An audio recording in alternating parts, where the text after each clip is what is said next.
Hello guys, welcome back. आपका फिर से स्वागत है एक बार आपके अपने यूट्यूब चैनल पॉलिटेक्निक स्टडी में। कैसे हैं आप सब? आई होप अच्छे होंगे और पढ़ रहे होंगे, है ना। चलिए गाइस, वैसे तो हमने आपके कोर्स को काफ़ी ज़्यादा आसान कर दिया है, ख़त्म ही कर दिया है लगभग लगभग। इतनी ज़्यादा इंटरेस्टिंग वीडियोज़ लेके आए हैं। स्पेशली अगर मैं बात करूं EDD फर्स्ट और EDD सेकंड की, तो उसकी तरफ से तो आप बिल्कुल निश्चिंत ही हो गए होंगे शायद, ऐसा मेरा मानना है। क्योंकि उसकी मैंने इतनी ज़्यादा वीडियोस डाल दी हैं कि आपको एग्ज़ाम से पहले इतना ज़्यादा मन से डर एकदम निकल जाएगा और एग्ज़ाम में बिल्कुल एकदम कॉन्फिडेंस के साथ आप बैठोगे और अच्छा स्कोर करोगे, ऐसी मैं उम्मीद करता हूँ। ठीक है बच्चा, चलिए फिर आज का टॉपिक तो आपको दिख ही रहा होगा, power wiring plus internal wiring. क्या लिखा है? देखो मजा, देखो यहाँ पे कि power wiring plus internal wiring. Logical बात आप देखो कि पावर वायरिंग का खुद एक न्यूमेरिकल दो पार्ट में सोल्व होता है, इंटरनल वायरिंग का खुद एक न्यूमेरिकल दो पार्ट में सोल्व होता है, और यहाँ हमको एक ही न्यूमेरिकल में power wiring plus internal wiring दे दिया है। मजेदार है, इसीलिए मैंने मार्क किया है हार्डेस्ट न्यूमेरिकल एवर। मुझे लगता है पूरी EDD का सबसे हार्ड न्यूमेरिकल है ये। हार्ड का मतलब ये नहीं कि आप इसको कर नहीं पाएंगे, हार्ड का मतलब कि ये टाइम बहुत टेक करेगा, आपका टाइम इतना ज़्यादा लेगा ये कि आप सोच भी नहीं सकते।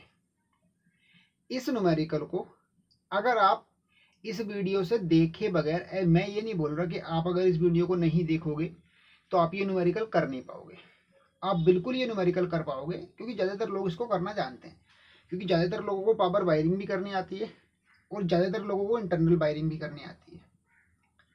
लेकिन मेरा पर्पज़ यहाँ इस वीडियो को बनाने का ये है कि आपको पावर वायरिंग करना है, इंटरनल वायरिंग भी करना है, ट्रिक्स के साथ कम समय में कैसे करना है, बस ये पर्पज़ है बनाने का। और दूसरी चीज़ ये कि इतने हार्ड न्यूमेरिकल की भी आपको प्रैक्टिस होनी चाहिए, क्योंकि कई बार ये एग्ज़ाम में पूछा जा चुका है। अब नहीं पूछा गया 1-2 साल से, लेकिन पहले जब हार्ड क्वेश्चन पेपर आते थे तब ऐसे न्यूमेरिकल पूछे जाते थे। तो एग्जामिनर्स के मूड का क्या पता है कि कब वो कैसा क्वेश्चन पेपर बना दें, है ना। तो इसीलिए यहाँ प्रैक्टिस आपको हार्ड की भी रहनी चाहिए, और ये हार्ड नहीं, हार्डेस्ट है। एक होता है कठिन, ये है अति कठिन, जो बहुत ही ज़्यादा कठिन होता है। ठीक है बच्चा, चलिए गाइज, अगर वीडियो आपको पसंद आए, जो कि मैं उम्मीद करता हूँ कि ज़रूर आएगा, तो प्लीज़ वीडियो को लाइक कर देना। हर उस डिप्लोमा स्टूडेंट से जो वाकई में नीड है, जिसको पॉलिटेक्निक कर रहा है और उसको थोड़ा दिक्कत है इन सब्जेक्ट्स में, क्योंकि ये सब्जेक्ट्स ऐसे हैं कि आप इनको अगर 50-50 बार भी कर लोगे तब भी कोई ना कोई कन्फ्यूज़न रह ही जाता है। तो जिनको नीड है और जो वाकई में चाहते हैं करना इन क्वेश्चंस को, तो प्लीज़ आप उसको इस वीडियो को शेयर कर देना। और अगर आप पहली बार कोई हमारे चैनल पर वीडियो देखने आए हैं तो प्लीज़ चैनल को ना सब्सक्राइब कर देना और बेल आइकन को प्रेस कर देना, ताकि आपको हर वीडियो का नोटिफिकेशन अपडेट पहुंच जाए और काम निकले। और सच में मैं कोई ऐसे ही आपसे कुछ नहीं बोल रहा हूँ, आप यकीन मानना, इतनी ज़्यादा काम की वीडियो है इस चैनल पर आपके लिए कि आप सोच भी नहीं सकते कितनी ज़्यादा, कोई भी अंदाज़ा नहीं है आपको कितनी ज़्यादा काम की।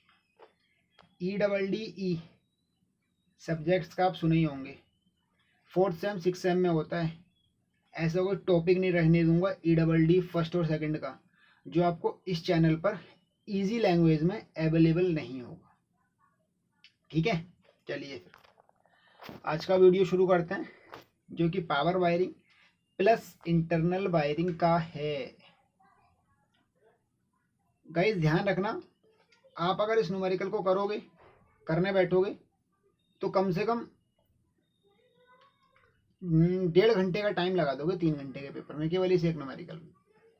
लेकिन अगर आप ये वीडियो पूरा देख लेते हैं, कोई भी सेकंड स्किप किए बगैर देख लेते हैं, तो यकीन मानना आप उस 1.5 घंटे को 40 मिनट में कन्वर्ट कर सकते हो, उससे कम में नहीं हो पाएगा 40 मिनट। ठीक है, चलिए कोशिश करता हूँ आपको वीडियो अच्छा लगे, और इसी के साथ शुरू कर रहे हैं आज का वीडियो। वीडियो का टॉपिक है, पहले तो वीडियो में न्यूमेरिकल पढ़ लेते हैं। न्यूमेरिकल क्या कहता है देखते हैं जरा। न्यूमेरिकल कह रहा है कि एक वर्कशॉप में 9/6/5 मीटर, मतलब 9 मीटर की लंबाई, 6 मीटर की चौड़ाई और 5 मीटर की सीलिंग की ऊंचाई। 9 मीटर की लंबाई, 6 मीटर की चौड़ाई और 5 मीटर सीलिंग यानी कि छत। ठीक, चित्र में दिए गए लाइट, फैन एंड मोटर्स के लिए, अच्छा ठीक है, डायग्राम में कुछ दिखाया गया होगा, अभी आपको दिखा दूंगा मैं। डायग्राम में दिखाया गया होगा कि कहाँ लाइट फैन लगाने और कहाँ मोटर लगानी है। देखा, लाइट फैन का मतलब इंटरनल वायरिंग और मोटर का मतलब पावर वायरिंग। इसीलिए मैंने बोला कि ये question internal wiring plus power wiring. ठीक है बच्चा, चलिए वीडियो आज का बहुत लेंथी हो जाएगा, क्योंकि भाई ये इतनी ज़्यादा चीज़ें हैं इसमें, आप देखते देखते थक जाओगे। मैं दो पार्ट में इस वीडियो को इसलिए नहीं बना रहा हूँ, क्योंकि दूसरा पार्ट इंटरनल वायरिंग का लाऊंगा इसी क्वेश्चन का।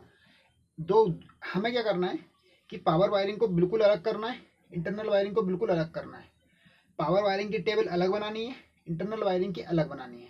तो आज वाले वीडियो में मैं पूरा पावर वायरिंग तक का पार्ट सोल्व करा दे रहा हूँ, इंटरनल वायरिंग का पार्ट आपको कल मिल जाएगा।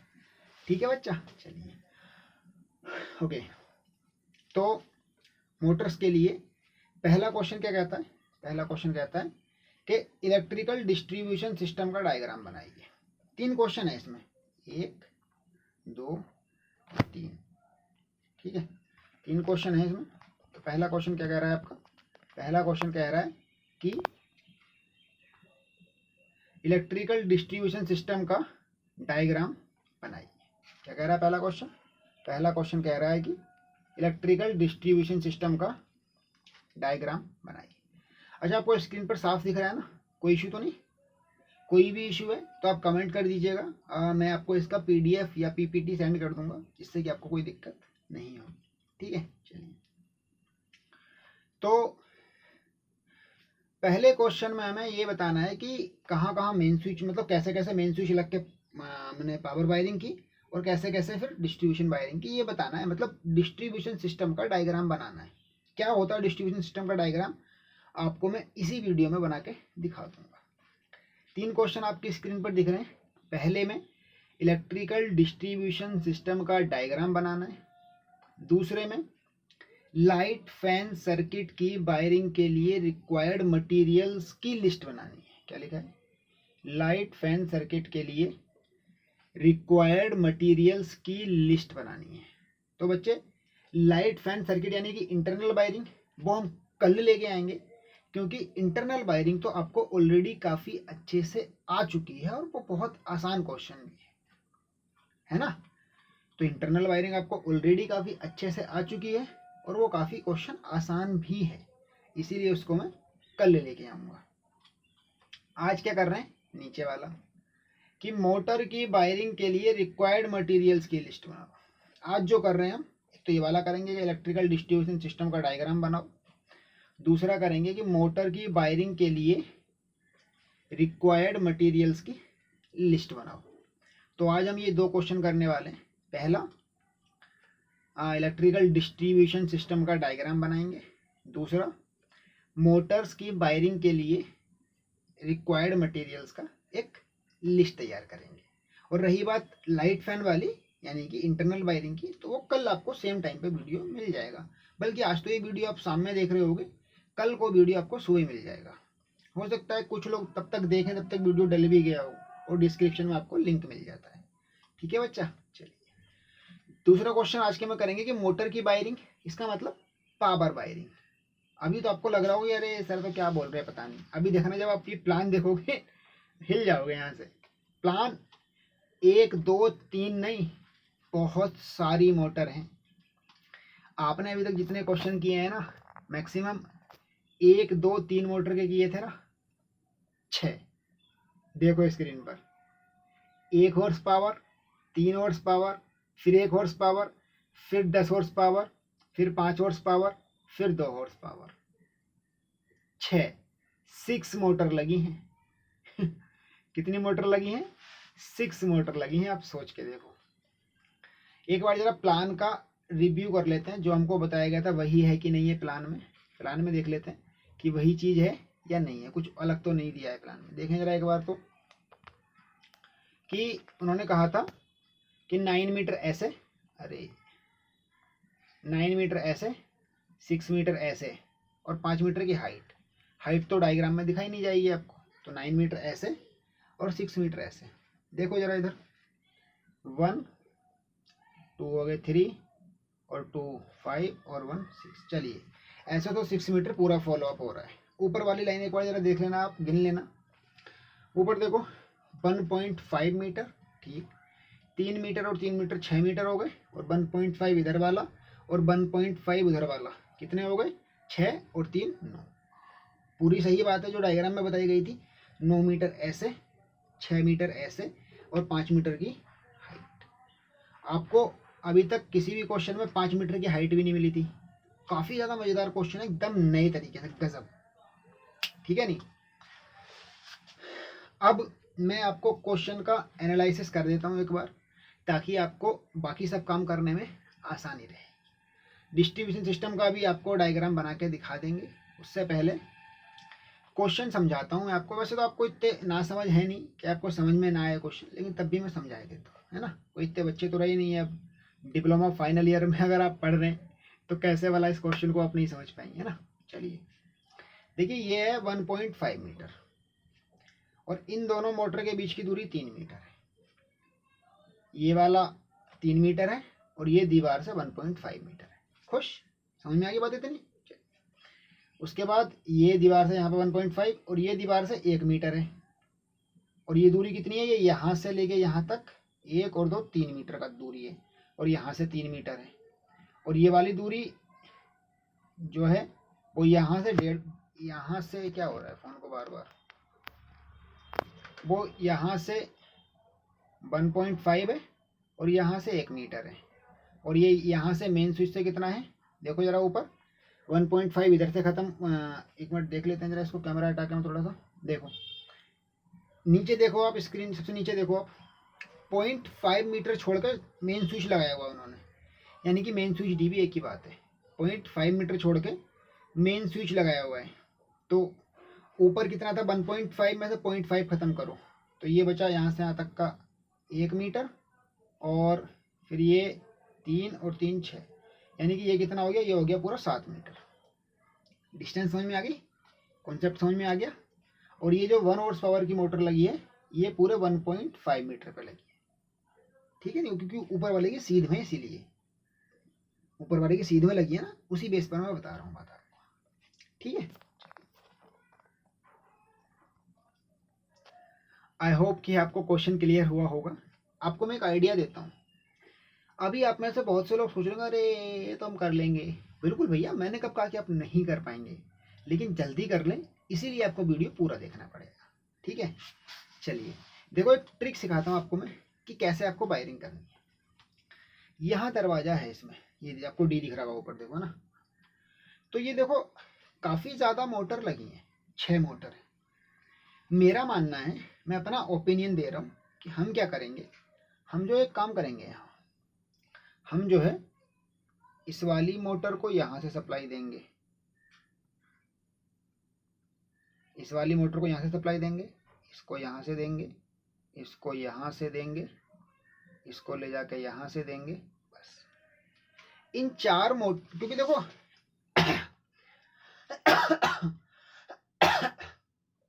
एक खासियत आपको पता हो तो पावर वायरिंग का रूल ये कहता है कि हर मोटर का अलग सर्किट बनता है। तो यहाँ सर्किट का कोई लेना देना नहीं है आपस में। यहाँ 6 मोटर लगी हैं तो 6 सर्किट बनेंगे। किसी भी मोटर को कहीं से भी वायरिंग दो, तार भी अलग लगेगा, नली भी अलग लगेगी। तो आपको कोई दिक्कत वाली बात नहीं है, इसमें ओवरलैपिंग का कोई भी चांस नहीं रहता है। आपको तार भी अलग लगाना है बिल्कुल नया हर मोटर के लिए, और कंड्यूट भी बिल्कुल उस मोटर की खुद की अलग लगानी है। तो आपको ओवरलैपिंग का तो कोई मतलब ही नहीं, क्योंकि एक कंड्यूट में केवल एक ही मोटर के वायर जाएंगे, दूसरी किसी मोटर के वायर नहीं जाएंगे। ठीक है, आसान है ना। ठीक है, अब आइए, अब मैं अगर मानो ये जो दो मोटर बची हैं, ये जो दो मोटर बची हैं 5 हॉर्स पावर की और 2 हॉर्स पावर की, है ना। तो इनको चाहो तो सप्लाई ऐसे भी दे सकते हो, ऐसे डायरेक्ट सप्लाई भी दे सकते हैं। लेकिन क्या है कि आप सोच के देखो, क्यों ना हम इसको इस दीवार के सहारे से सप्लाई ले जाएं, ऐसे करके यहाँ से ऐसे इसको दे दें, फिर इसको ऐसे दे दें, इतना लंबा घूम के जाने से बच जाएंगे और यहाँ पास में से सप्लाई चली जाएगी। फिर से दिखाता हूँ आपको मैं। देखो, इन मोटर्स को आप चाहो तो ऐसे सप्लाई दे दो, ऐसे करके, या फिर चाहो तो आप इस तरफ से ले जाओ ऐसे और ऐसे दे दो। तो आप खुद ये डिसाइड कर लो, और मुझे लगता नहीं कि आपको ये बात बताने की भी आवश्यकता है कि किधर से कम खर्च हो रहा है ना। तो खर्च किधर से कम हो रहा है, इधर की साइड से। तो हम 2 हॉर्स पावर और 5 हॉर्स पावर को इधर से सप्लाई देंगे, और इधर वाली 4 मोटर को ऐसे करके सप्लाई देंगे। मेरे हिसाब से, मेरा ओपिनियन है, बेस्ट वे है सोल्व करने का। ऐसी ऐसी ट्रिक्स के लिए ही आपको वीडियो कंप्लीट देखना है, क्योंकि कुछ लोग क्या करते हैं कि एक तरफ से सप्लाई दौड़ा दी और बस सब में ऐसे ही घुमाते चले जाएंगे ये ऐसे करके। अरे कोई कंपलसरी थोड़ी ना यार, आपको पावर वायरिंग करनी है, और पावर वायरिंग दीवार के सरफेस पर होती है, उसको तो कहीं भी लगाओ दिखेगी जरूर। तो क्यों ना कम से कम नली और कम से कम तार खर्च करो, है कि नहीं। समझ में आ रहा है ना ये बात आप। तो ऐसे हम इसमें वायरिंग करेंगे। ठीक है, चलिए, प्लान आपने देख लिया, पॉइंट पॉइंट तो समझाने की ज़रूरत है नहीं। मैं एक भी चीज़ इंटरनल वायरिंग की डिस्कस नहीं कर रहा हूँ, क्योंकि वो कल को वीडियो आएगा। वरना देखो, इसमें ट्यूब, फैन, ट्यूबलाइट ये सब लगे हुए हैं, वो बात की बात है, देखेंगे बाद में ना। फिलहाल कोई लेना देना नहीं है हमारा इस बात से। फिलहाल हम केवल पावर वायरिंग का डिस्कस करेंगे सब कुछ, एंड नथिंग मोर।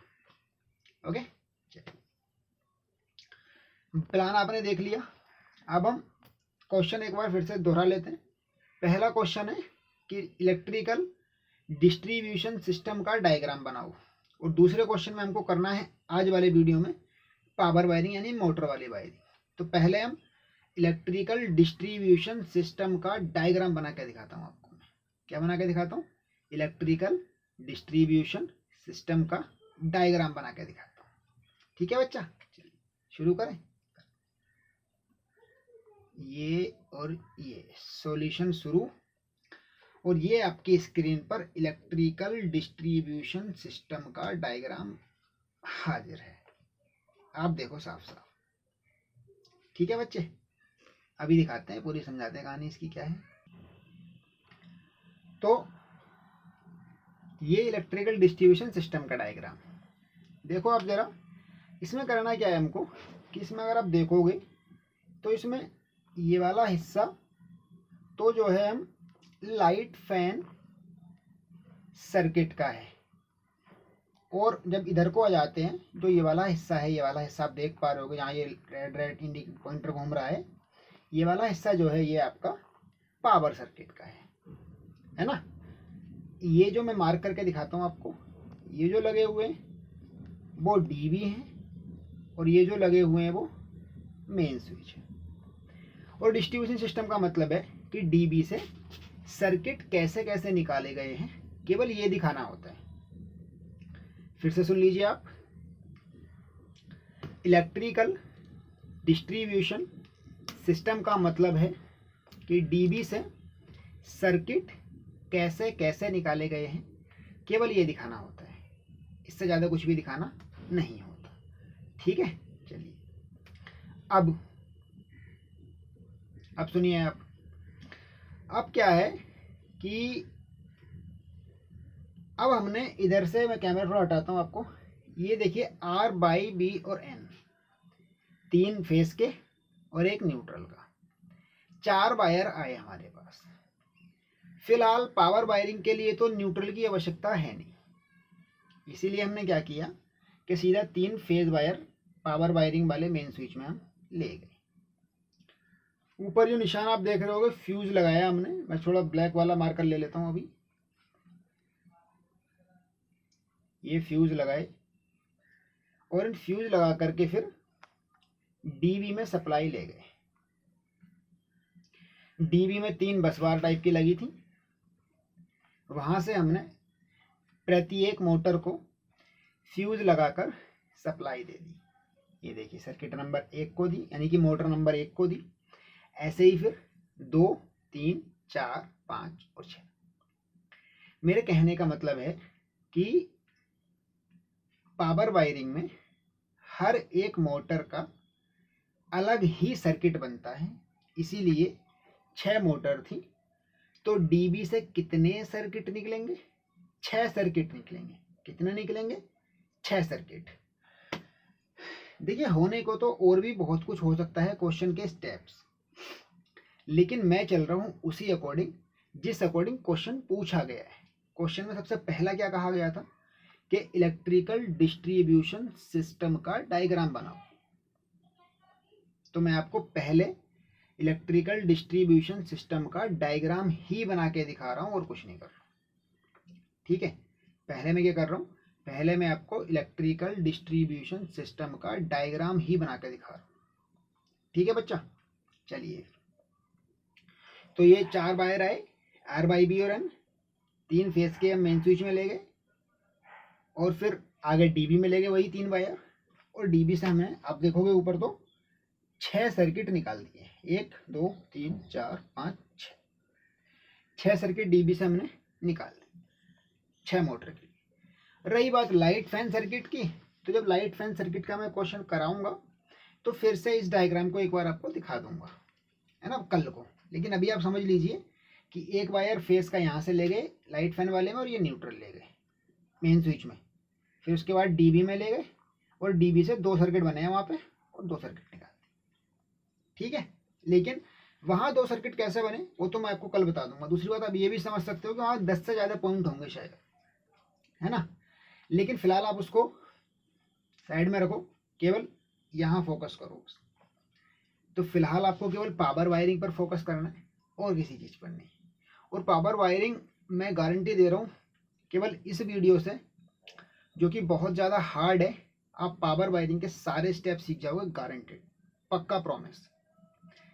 इतनी ज़्यादा इजी लैंग्वेज में आपको सिखाऊंगा मैं कि आप सारे के सारे स्टेप यूं सीखते चले जाओगे पावर वायरिंग। ठीक है बच्चा, चलिए।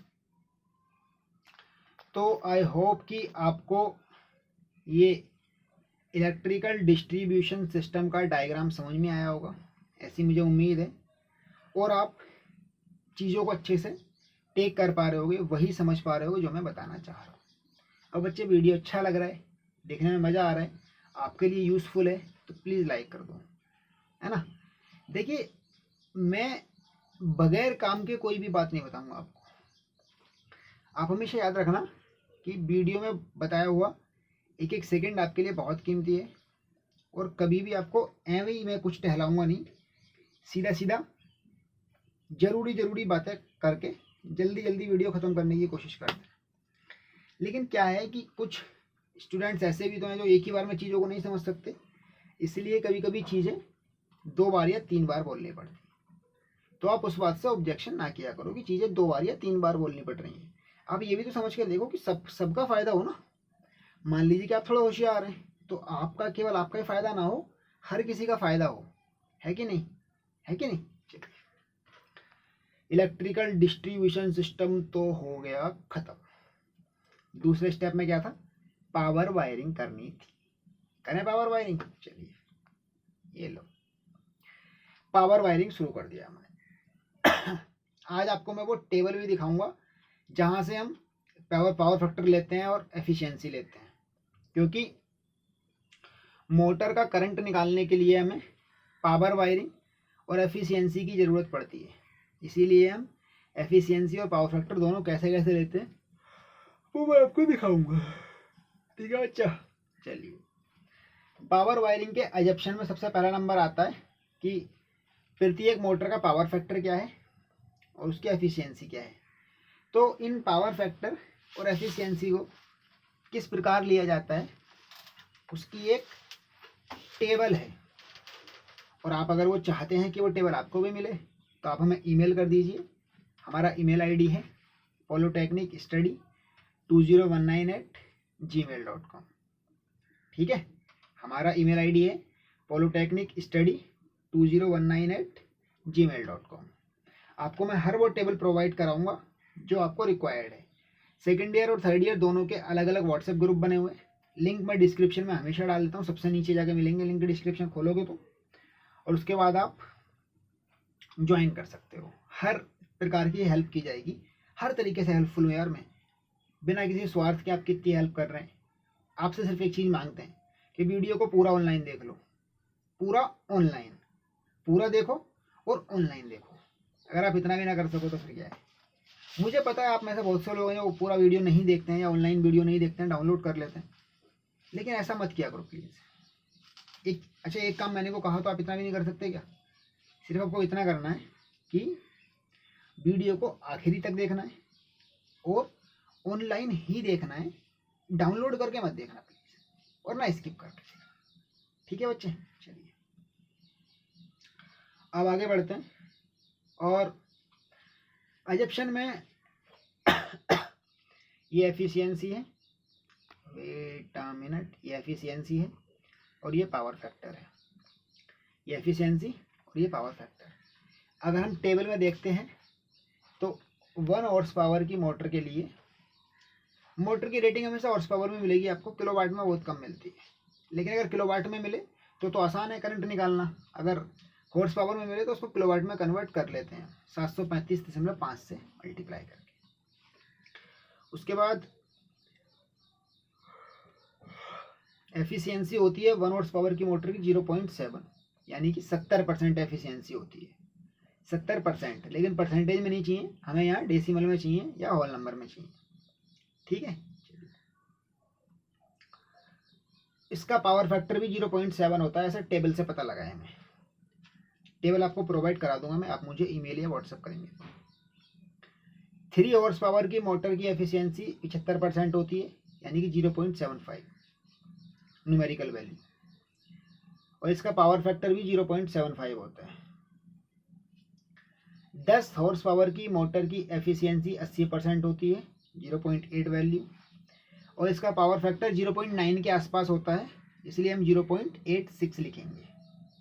अगर आप इसको 0.9 भी लिख देंगे तब भी कोई ज़्यादा खास फर्क नहीं पड़ने वाला है।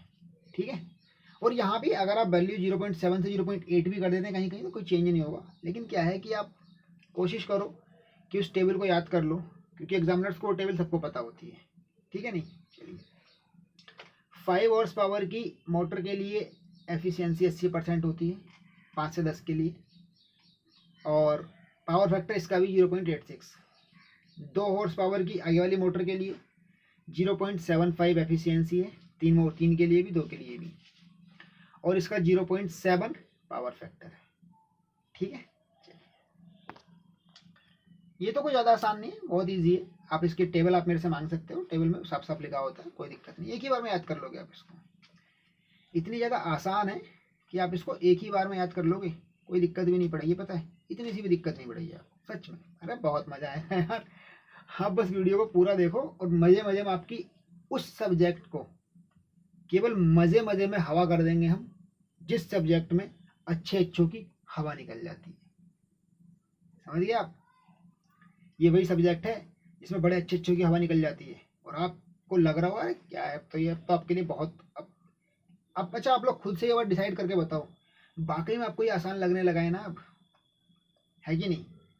वाकई में ये जितने जो रेगुलर स्टूडेंट्स हैं हमारे इस चैनल के, मैं गारंटेड कह सकता हूँ कि उनमें से 90% लोगों को सबसे कम डर अब EEE से ही लगता होगा, जबकि पहले 90% लोगों को सबसे ज़्यादा डर, बल्कि 100% लोगों को सबसे ज़्यादा डर EEE से ही लगता था, और अब सबसे कम डर EEE से ही लग रहा होगा जब से आपने सारी वीडियोज देखी होंगी। तो आप खुद सोच के देखो कि कितना ज़्यादा आसान कर दिया है आपके लिए। और आप बोलते हो कि आपके कोई भी डाउट है आप तुरंत मेरे से किया करो, और आप खुद ये बात डिसाइड करके बताओ क्या वाकई में ऐसा है कि मैंने आपके डाउट क्लियर नहीं किए।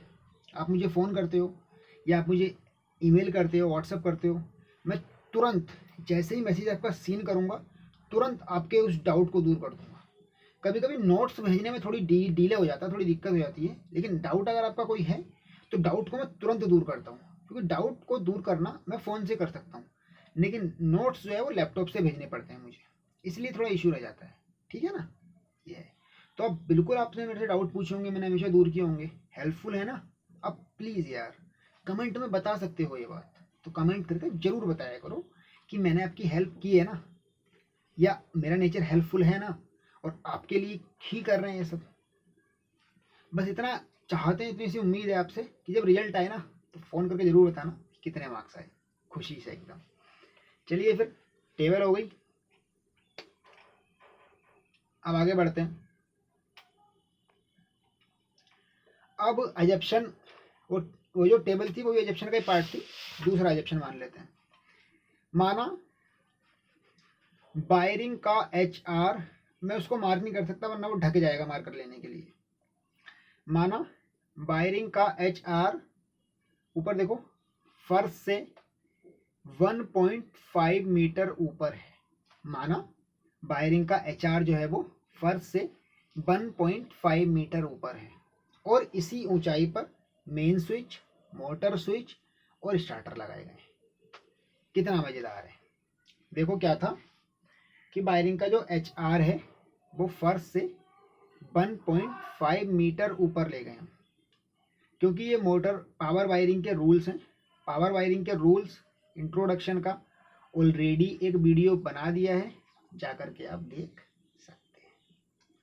तो यहाँ पे पावर वायरिंग का HR हम 1.5 मीटर ऊपर रख सकते हैं, और इसी ऊंचाई पर main switch, DV, motor switch, starter सब लगेगा। मोटर की ऊंचाई फर्श से 0.5 मीटर ऊपर है। मोटर के लिए जो फाउंडेशन है वो पहले से बनी हुई होगी 0.5 मीटर।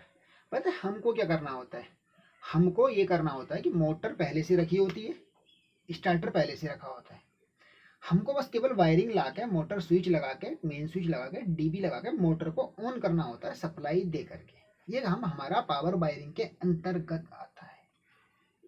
और रही बात मोटर इंस्टॉलेशन की बात, तो वो आती है IMREM, installation and maintenance and repairing of electrical machines and equipments में आते हैं वो टॉपिक्स।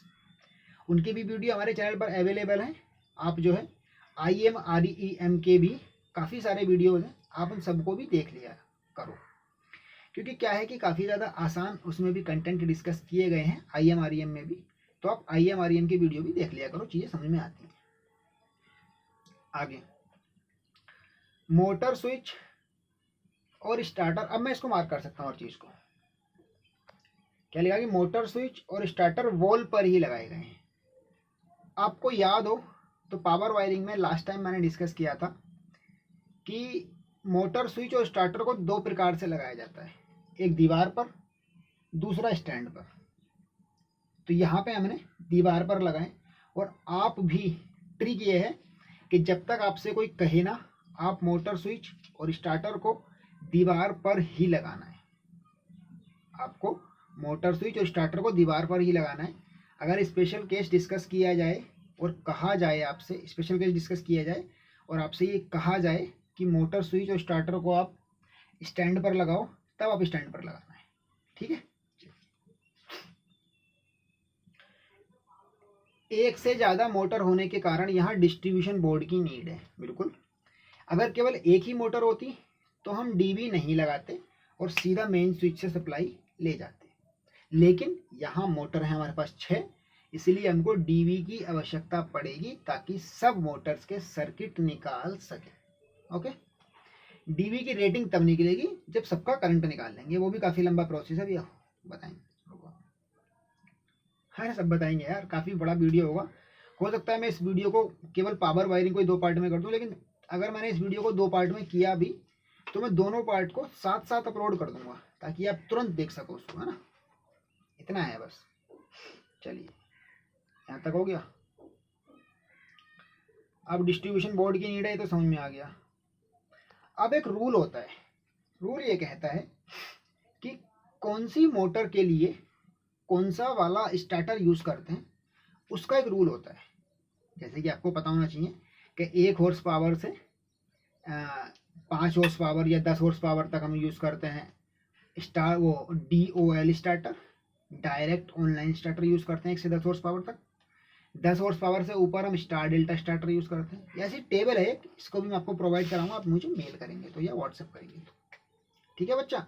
या आपको अगर मैं पावर वायरिंग के नोट्स दे चुका हूँ तो ऑलरेडी आपके पास ये सब होगा अवेलेबल। लेकिन वीडियो बहुत इंपॉर्टेंट है यार, मजे लेके देखो, बिंदास पूरा। लिखा है कि 1 horse power, 2 horse power, 3 horse power, 5 horse power के लिए DOL स्टार्टर यूज किया गया है। 10 हॉर्स पावर मोटर के लिए स्टार डेल्टा स्टार्टर यूज किया गया है।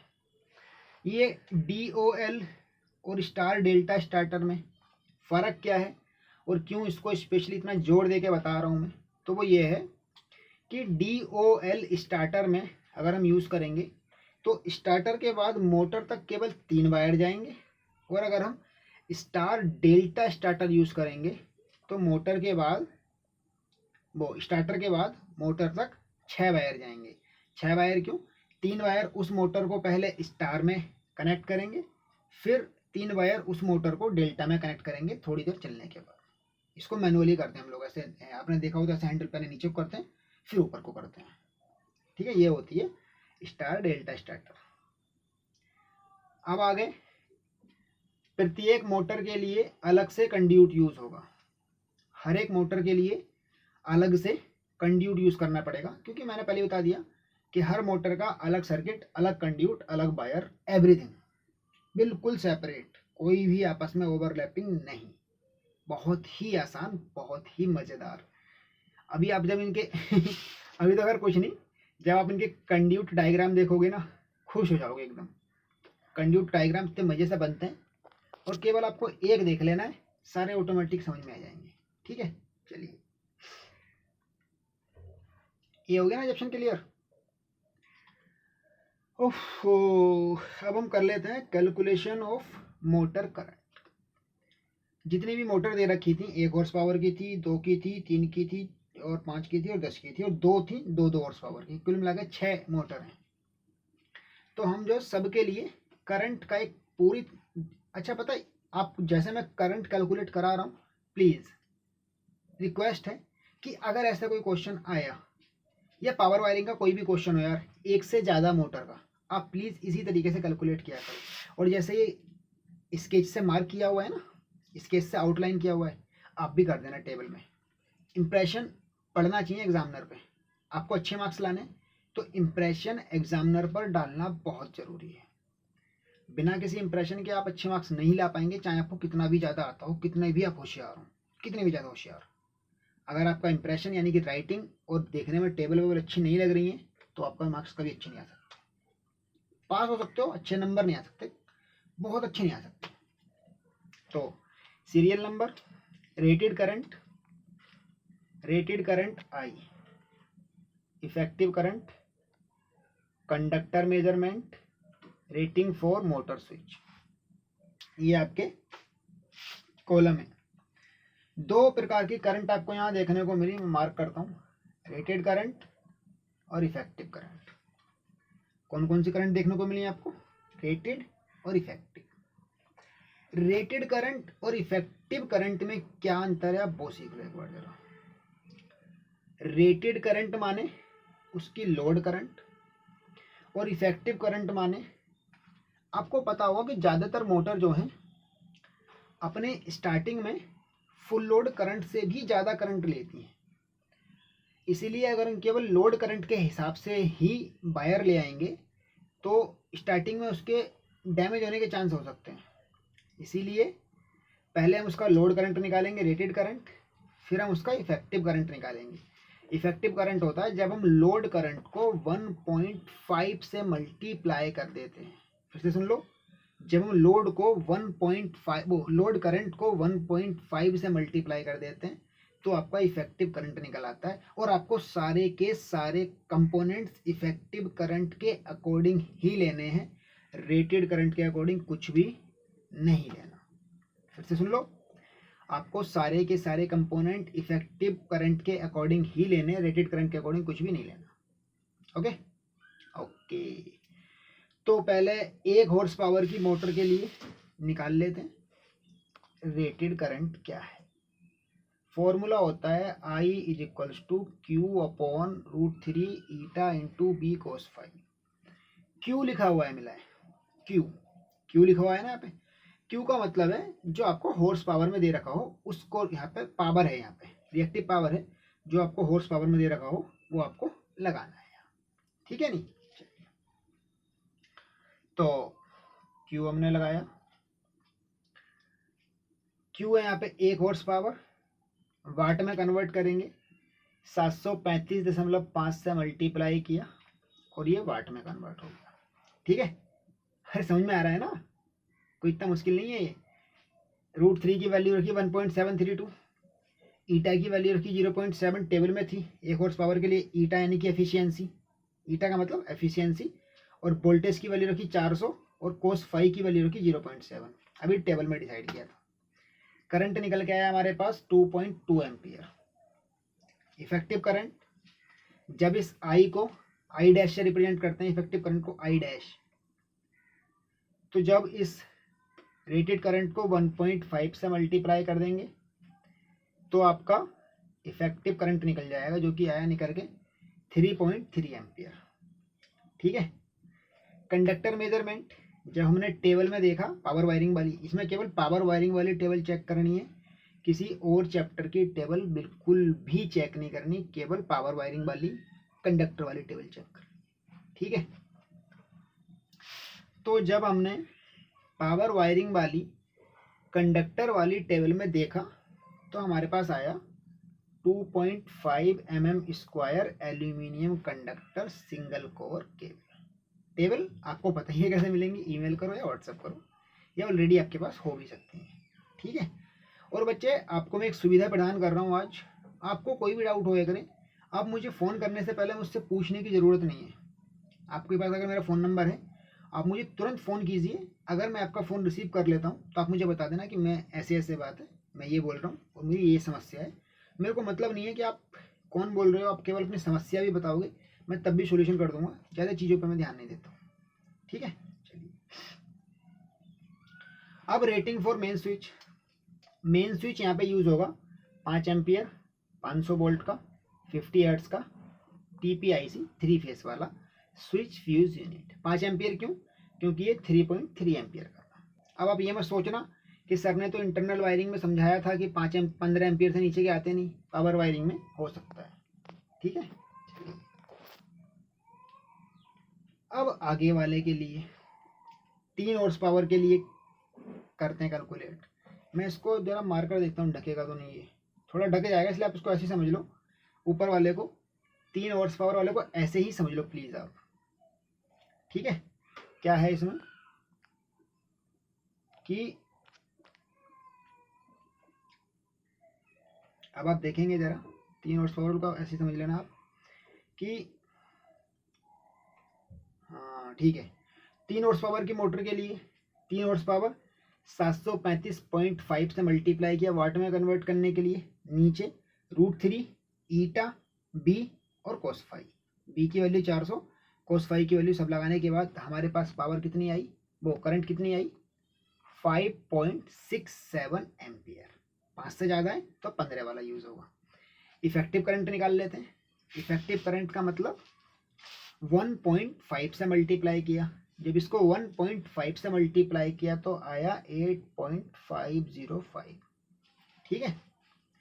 उसके बाद हम केबल की डायमेंशन चेक कर लेते हैं। इसमें भी 2.5 mm स्क्वायर का एल्यूमिनियम सिंगल कोर केबल ही यूज़ हुआ है।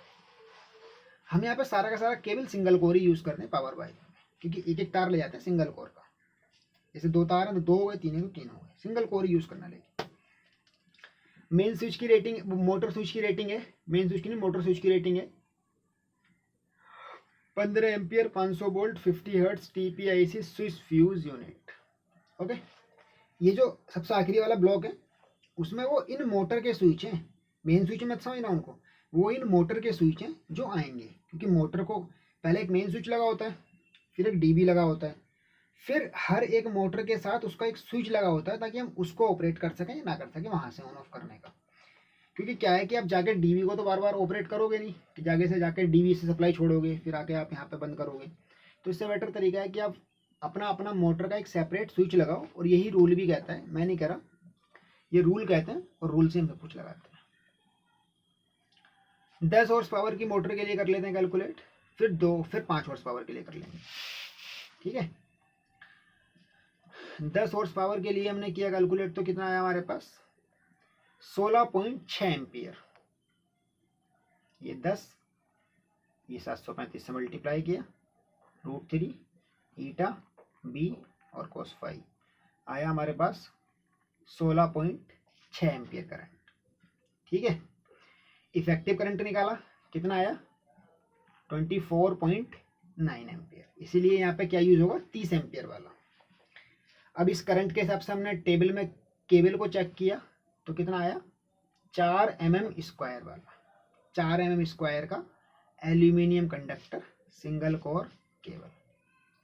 उसके बाद मेन स्विच की या मोटर स्विच की रेटिंग क्या है इस वाली मोटर के लिए 30 ampere, 500 volt, 50 hertz, TPIC triple pole iron clad 3 phase के लिए यूज होता है, स्विच फ्यूज यूनिट। उसके बाद अब 5 हॉर्स पावर वाली मोटर के लिए कैलकुलेट कर लेते हैं। अभी आप सोच के देखो, मुझे लगता है कि इसके 2 पार्ट करने पड़ेंगे जरूर, क्योंकि अभी तो हम केवल वायरिंग प्लान पे भी नहीं पहुंचे और 1 घंटा खत्म होने वाला है। तो आपको इसकी बहुत प्रैक्टिस करनी पड़ेगी। मैं अपना बता रहा हूँ, मैं इस क्वेश्चन को करने बैठ जाऊँ तो मैक्सिमम 40 मिनट से कम में इस क्वेश्चन को कर सकता हूँ पूरा कंप्लीट। ठीक है, और आप भी इस क्वेश्चन को 40 मिनट में ही करना है। 5 हॉर्स पावर के लिए करंट आया होगा हमारे पास कुछ, उसके बाद 8.3 एम्पियर करंट आया है, रेटेड करंट 8.3 एम्पियर आया है, इसको आप सोल्व कर लेना ये वाला। उसके बाद 8.3 को 1.5 से मल्टीप्लाई करो तो कुछ करंट आया होगा, उसके हिसाब से वो 12 समथिंग होगा, 12 एम्पियर का समथिंग करंट आया होगा, मल्टीप्लाई कर लेना। 2.5 mm स्क्वायर का एल्यूमिनियम कंडक्टर यूज होगा, और मोटर स्विच की रेटिंग 12 से ऊपर 15, इसलिए 15 ampere, 500 volt, 50 hertz, TPIC switch fuse unit. लो ये है 5 हॉर्स पावर वाला, ये है पूरा कॉन्सेप्ट। 8.3 आया था, 12.45 और ये 15 एम्पियर वाला मोटर स्विच यूज किया। अब 2 हॉर्स पावर की 2 मोटर लगी है ना, उनके लिए देखो जरा, 2 हॉर्स पावर की 2 मोटर लगी है, उनके लिए क्या है कि 735 सब मल्टीप्लाई किया 2 हॉर्स पावर को, 4.05 एम्पियर करंट आया, 1.5 से मल्टीप्लाई किया इफेक्टिव करंट निकालने के लिए, तो 6.07 एम्पियर करंट आया। 5 से ज़्यादा 15 एम्पियर वाले डिवाइस यूज होंगे, 5 से ज़्यादा पर 15 एम्पियर वाले डिवाइस यूज होते हैं, आपको पता ही है। इसलिए 15 एम्पियर 500 वोल्ट का TPIC switch fuse unit use होगा। काफ़ी मज़ेदार होगा करंट को कैलकुलेट करना, ऐसी मैं उम्मीद करता हूँ। और आप बच्चे कोशिश करना, मेरे हिसाब से कोशिश करना कि चाहे एक मोटर हो, 2, 3, 4, 5, 6, 7 कितनी भी मोटर क्यों ना हो, करंट को ऐसे ही कैलकुलेट करना टेबुलर फॉर्म में। इंप्रेशन अलग ही पड़ेगा यार एग्जामिनर पर, और आपके मार्क्स वैसे ही बढ़ जाएंगे। हर चीज़ के साथ ट्रिक बता के चल रहे हैं यार, अगर आप तब भी फॉलो ना करोगे तो भैया हम क्या कर सकते हैं। टोटल इफेक्टिव करंट देखिए, अभी जो हमने निकाला वो हर एक मोटर की अलग अलग सेपरेट करंट निकाली, और हर एक मोटर की अलग अलग सेपरेट मोटर स्विच का रेटिंग निकाला। अब जो निकालेंगे हम वो सब मोटर का एक साथ मिला लेंगे इफेक्टिव करंट, ताकि मेन स्विच लेके आ सके और DB लेके आ सके। देखो मेन स्विच से तो सब मोटर की करंट को पास करना पड़ेगा, और DB से भी सब मोटर की करंट को पास करना पड़ेगा, लोड सबका आएगा उस पर। इसीलिए सारी की सारी करंट ऐड हो जाएंगी, और मेन स्विच और DB का रेटिंग सेम रहेगा। ऐड करते हैं, ऐड किया, इफेक्ट ध्यान रखना कौन सा करंट को, मैंने पहले कहा था इफेक्टिव करंट से काम होगा केवल, रेटेड करंट केवल इफेक्टिव करंट को निकालने के लिए होता है और बाकी कुछ काम नहीं है उसका। हमने सारी की सारी इफेक्टिव करंट को ऐड किया 6 मोटर की, तो हमारे पास निकल के आया है, कितना निकल के आप अगर देखेंगे एक बार तो हमारे पास निकल के आया 58.53 एम्पियर। कितना आया है?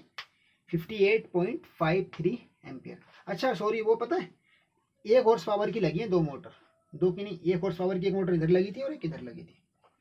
देखा, केवल क्वेश्चन देखा और दिमाग में मेरे छप गया, मैं वापस से बना सकता हूँ पूरा का पूरा, कौन सी मोटर कहाँ लगी थी ये भी आपको बता सकता हूँ।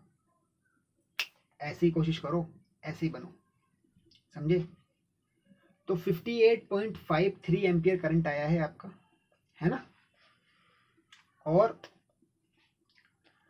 58.53 आने से हमारे मेन स्विच और डीबी की जो रेटिंग होगी वो क्या हो गई? 58 से ऊपर क्या आता है? 60 एम्पियर। इसलिए हमारे मेन स्विच और डीबी की रेटिंग क्या हो गई? 60 एम्पियर हो गई।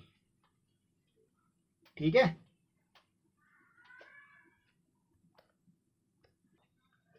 तो 58 से ऊपर कितना आता है? 60 आता है। पता है आपको एक बात बताता हूँ मैं, अभी तो आपके लिए थोड़ा वीडियो बना रहा हूँ यूट्यूब पे, तो बहुत धीरे धीरे बोलना सीख रहा हूँ मैं, वरना पहले मैं जितना मैं इस 1 घंटे में बोलता हूँ उतना मैं 15 मिनट में इन सारी बातों को फुर्र कर देता था। इतनी तेज तेज बोलता था, तेज मतलब लाउड नहीं, फास्ट, बहुत तेज बोलता था। लेकिन अब मैं कोशिश करता हूँ कि आपकी जगह बैठ के देखूँ तो धीरे धीरे बोलूँ, ठीक है नहीं? चलिए, तो 58 पॉइंट समथिंग एम्पियर करंट आया था और रेटिंग ऑफ मेन स्विच क्या हो जाएगी? 60 ampere, 500 volt, 50 hertz, TPIC switch fuse unit. Rating of dB क्या हो जाएगी? 60 एम्पियर, 500 वोल्ट, 50 हर्ट्ज, TPIC 6 वे डीबी। 6 वे क्यों? क्योंकि 6 मोटर थी और हर मोटर का अलग सर्किट, इसलिए 6 वे। 500 वोल्ट क्योंकि यहाँ पे 3 फेज की बात हो रही है, 500 वोल्ट की रेटिंग में आते हैं। TPIC triple pole iron clad. बस अब आ गए हम मेन काम पे। सबसे मेन काम पे आ गए हैं, काफ़ी ज़्यादा मज़ेदार होगा। और भाई आज इस वाले वीडियो में केवल मैं यहीं तक सिखाऊंगा, इसके बाद आगे वाला वीडियो आपको मिल जाएगा, आप देखते रहो, तुरंत आपको लिंक डाल दूंगा तुरंत। जब तक आप ये पूरा वीडियो ख़त्म करेंगे तब तक आपके लिए वो दूसरा वीडियो लिंक डिस्क्रिप्शन में पहुंच चुका होगा, ठीक है नहीं? चलिए, वायरिंग प्लान प्रिपेयर करते हैं। अब क्या करते हैं? अब करते हैं हम वायरिंग प्लान प्रिपेयर। इस प्लान को मैं आपको मैक्सिमम बता रहा हूँ 10 मिनट में समझा दूंगा और आप सब एकदम समझ भी जाओगे, केवल 10 मिनट मैक्सिमम, ठीक है? चलिए देखिए, आपको अगर याद हो तो यहाँ पे मेन स्विच लगा था आधा मीटर हट के, हमने डीबी और लगाया अलग, आधा मीटर और छोड़ दिया, यानी कि ये पूरी डीबी तक की कितनी जगह हो गई? 1 मीटर हो गई डीबी तक पहुँचने के लिए। हमें यहाँ से दीवार से डीबी तक पहुँचने के लिए कितना चलना पड़ा? 1 मीटर चलना पड़ा, ठीक? डीबी लगा दिया। डीबी से हमारे 6 सर्किट के लिए वायर निकलेंगे। तो मैंने आपको पहले कहा था कि मैं जो है इन 3 मोटर को इस तरफ से सप्लाई दे रहा हूँ और इन वाली 3 मोटर को इस तरफ से सप्लाई दे रहा हूँ। ऐसा मैं इसलिए कर रहा हूँ क्योंकि देखिए काफ़ी ज़्यादा हम लोग इधर से चल गए और ऐसे इस आखिरी वाली मोटर के लिए वायर लेके आते, उससे तो कई गुना बेटर है कि हम ऐसे करके वायर ले जाएं इसके लिए, है कि नहीं? कई गुना बेटर है ना? तो क्यों ना हम इसी प्रोसेस को फॉलो करें। और आपको यहाँ कोई भी छूट नहीं है, आप ऐसे ही करेंगे जैसे मैं कर रहा हूँ। वैसे तो कई बार मैं छूट कर देता हूँ ना, आप कैसे भी कर लीजिए, लेकिन यहाँ कोई छूट नहीं, आप वैसे ही करेंगे जैसे मैं कर रहा हूँ इसमें, ठीक है बच्चा? चलिए देखिए, ये वाली मोटर लगी थी हमारे पास 1 हॉर्स पावर की, यहाँ से 1.5, यहाँ से 1.5, तो 1 मीटर तक तो डीबी आ गए। हम 0.5 मीटर और चले और दीवार पे HR कितना होगा? HR होगा डीबी से फर्श से 1.5 मीटर ऊपर, और ये सारी की सारी नली HR से निकलेंगी सीधी, क्योंकि मोटर के स्विच भी 1.5 पर ही लगे हैं, इसलिए बिल्कुल सीधे जाएंगे। ऐसे करके यहाँ लगेगा, यहाँ से फिर सीधा जाएगा, लगाएंगे, फिर नीचे को आएंगे, फिर मोटर तक दे देंगे सप्लाई। ये पूरा प्रोसेस करना क्या होता है, मैं आपको पूरा पहले एक बात समझा दूँ। करना क्या होता है हमको इसमें? देखो, हमको करना ये होता है कि आप डीबी से बाहर निकाला, मोटर यहाँ लगी है हमारी, डीबी से बाहर निकला, दीवार में लगे हुए मोटर स्विच में एंटर कर गए, मोटर स्विच में एंटर कर गए, ये जाती है रिजिड कंड्यूट, कठोर वाली, एकदम कठोर जो होती है। आपको मैं दिखा देता हूँ एग्जांपल के तौर पर। मेरे पास है एक छोटी सी, ये ऐसी एक कंड्यूट होती है, लेकिन अफसोस कि ये पीवीसी कंड्यूट है और वहाँ जो यूज होती हैं वो मेटल वाली होती हैं, लेकिन रिजिड होती हैं, कठोर, क्योंकि इतनी आसानी से मुड़ ना सकें। देखिए ये इतना इजीली मुड़ नहीं पा रही है ना, इसको बोलते हैं हम रिजिड कंड्यूट। क्या बोलते हैं इसको? Rigid conduit. लेकिन ये इंटरनल वायरिंग वाली है, पीवीसी वाली, पावर वायरिंग में वो होती है, मेटल वाली यूज होती है, ठीक है नहीं। चलिए, तो 0.5 मीटर ऐसे आए। हाँ, मैं क्या बता रहा था कि फिर हम दीवार तक आते हैं, मोटर स्विच से एंट्री मारते हैं स्टार्टर में फ्लेक्सिबल कंड्यूट के थ्रू, और हमेशा फिक्स रहती है 0.5 मीटर कंड्यूट। 0.5 मीटर ऐसे आए, वो पहले हम मोटर स्विच तक गए, फिर मोटर स्विच से 0.5 निकल के हम मोटर स्टार्टर में गए, फिर स्टार्टर जब दीवार पे लगाए तो हम स्टार्टर में से निकल के ज़मीन में आ गए। ज़मीन में कितना आ गए? जैसे 1.5 पे लगाए तो फर्श पे आ गए हम 1.5 मीटर नीचे आ गए। उसके बाद मोटर, जैसे मोटर लगी होती है दीवार से 1 मीटर दूर, तो 1 मीटर फिर मोटर के पास तक आ गए। फिर मोटर के पास आके हम अंडरग्राउंड जाएंगे, पूरा फिर मोटर को सप्लाई देंगे, और वो होती है 1.2 मीटर, है ना। और ये कैसे कैसे होता है पूरा, बहुत ही ज़्यादा आसान तरीके से कंड्यूट वायरिंग डायग्राम में सिखाया हुआ है। नेक्स्ट वीडियो में आपको मिल जाएगा, क्योंकि इसमें तो पॉसिबल नहीं हो पाएगा, ठीक है ना। चलिए, 0.5 मीटर चले, और ऐसे करके ये दूरी कितनी थी? 1 मीटर। हाँ, ऐसे 1 मीटर थी, 1 मीटर थी ना ऐसा करके, ये पूरा 6 मीटर था। एक बार देख लेते हैं वायरिंग उसमें डायग्राम में कितनी दूरी थी। ये वाली देखो 1 मीटर ही है, ये देखो 1 मीटर है, ये 1 मीटर, और ये 2 मीटर है फिर, है ना। सही है। चलो,